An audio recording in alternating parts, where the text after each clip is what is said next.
Australia இந்திய அணிகளுக்கு இடையே நடக்கும் பார்டர் கவாஸ்கர் டிராஃபிக்கான 5 டெஸ்ட் போட்டிகள் கொண்ட சீரீஸ் ஆஸ்திரேலியாவில் நடந்து வருகிறது. முதல் டெஸ்ட் போட்டியில் இந்திய அணியும், இரண்டாவது டெஸ்ட் போட்டியில் ஆஸ்திரேலிய அணியும் வெற்றி பெற்ற நிலையில் மூன்றாவது டெஸ்ட் சமனில் முடிந்தது.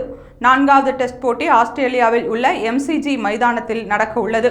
4 மற்றும் 5வது டெஸ்ட் போட்டிகளில் வெற்றி பெற 2 அணிகளும் தீவிர பயிற்சியில் ஈடுபட்டு வரும் நிலையில் இந்திய அணிக்கு எதிராக சதி நடப்பதாக அதன் ஆதரவாளர்கள் தெரிவித்து வருகின்றனர்.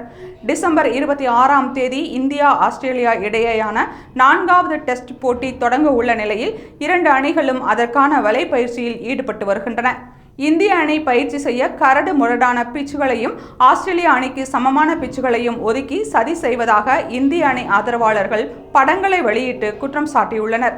மேலும் கரடு முரடான பிச்சுகளில் பயிற்சி செய்வதன் மூலம் இந்திய வீரர்களுக்கு காயம் ஏற்பட வாய்ப்புள்ளதாகவும் இதனால் போட்டியில் பாதிப்பு ஏற்பட வாய்ப்பிருப்பதாகவும் கூறுகின்றனர்.